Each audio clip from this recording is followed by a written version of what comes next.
Hello friends, John your whiskey neighbor here. Welcome again to my kitchen. Thought it was certainly time to look south, thinking bourbon, maybe rye. And I remembered I had a bottle of Knob Creek twice barreled rye. So today we're going to take a look at, just share a bit of taste notes, what I'm getting out of this whiskey, and then, maybe where I'd rate it or whether I'd say it would be a good thing for you to buy. So this will be a look at Knob Creek twice barreled rye.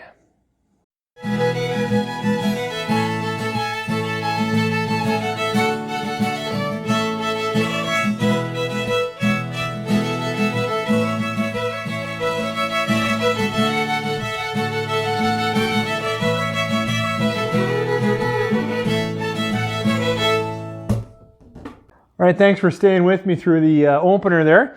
As I said, we're going to take a look at a rye. This will be Knob Creek, so it's a Jim Beam product. I so wish I knew more about this product, more details. Some of this is assumed, some of this is maybe no, but their rye, which I have reviewed quite a while ago. I really wish I had another bottle of it open. I could talk to you a bit about it. But their rye tends, I believe, is really just into that 51% rye. I don't know that. I just know, of course, to be called a rye, it has to be 51%.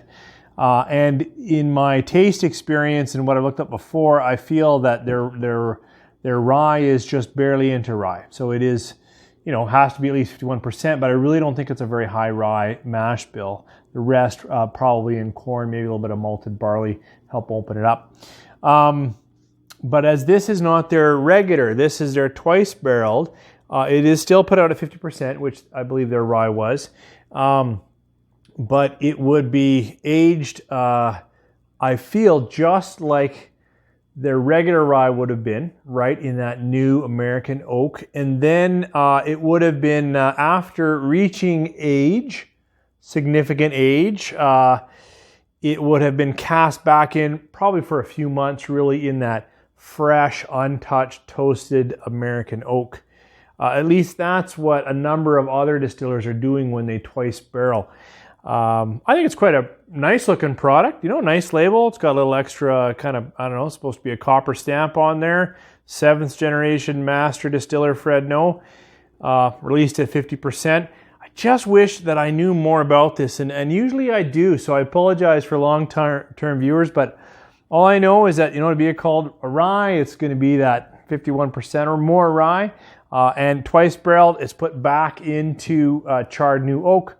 For how long? I'd love someone to comment down below and maybe get that discussion going. So what do we think of the whiskey? The nose on this, now I have been, just disclaimer here, really playing in Scotch, a little bit of Canadian. And so when you switch to anything with new oak, I think these notes come up pretty fast. So I get spice, cinnamon, oak. Not too bad in terms of alcohol bloom, still a little bit young, a little bit fresh. Nose to me, I feel if you poured this blind, I probably think it was a bourbon. It really has some of that corn sweetness, some of that buttery nature, and that caramel. But there is some nice, cinnamon, a little ginger. So, it's peppery, we'll see on the palate yet, but it's certainly a bit of a spicy note. It's certainly a little bit rough, not mellow. See how it tastes. Cheers.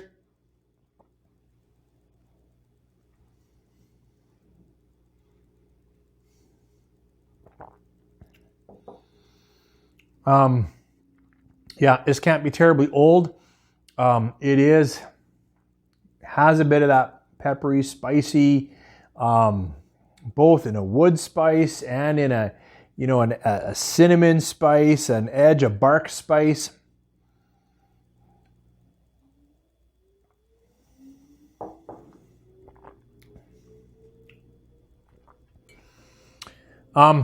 And in the mouth, again, really hints toward that bourbon. Deep caramel, toffee, burnt sugar, caramelized sugar, molasses.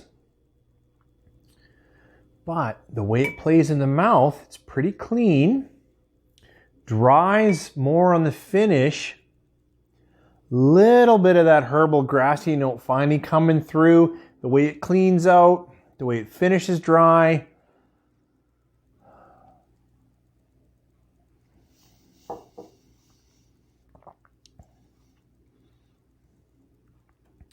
And the more, like that's 3 sips kind of in a row, playing around. I think now I can say, yeah, okay, there is that little bit of grassy note in there. A little bit of that cut hay. But it is not the first thing that I get.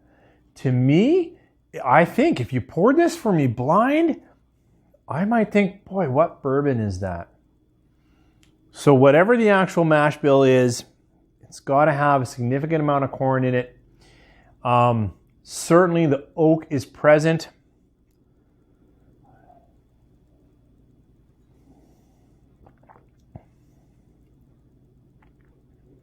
It's quite sweet now that I'm thinking about it. You know, when I was trying to run down all the different edges of caramel, toffee, burnt sugar, it's actually fairly sweet.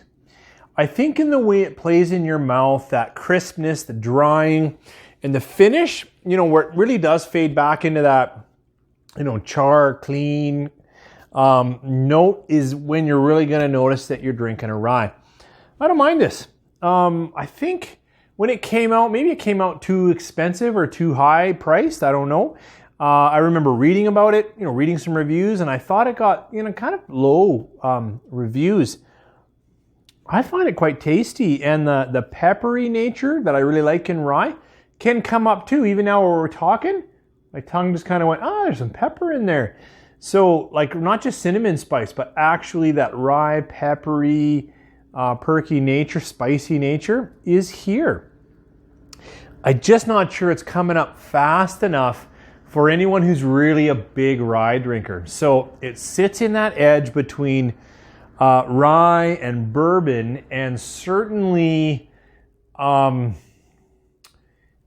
plays a lot of oak, which you'd expect in a twice barreled product.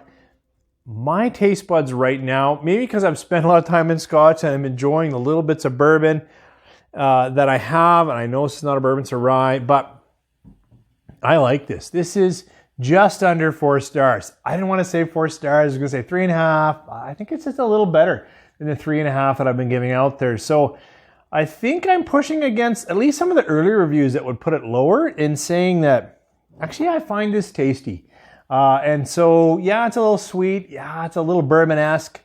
But I'm okay with that. And certainly today, I'm liking it. So if any of those tasting notes sounded interesting to you, if you like Jim Beam, you like Knob Creek, it definitely feels like a Knob Creek product. I think you would probably like the sweetness yet oak cut of this bottle. Thanks for joining me. Hopefully we'll see you guys next week. Take care.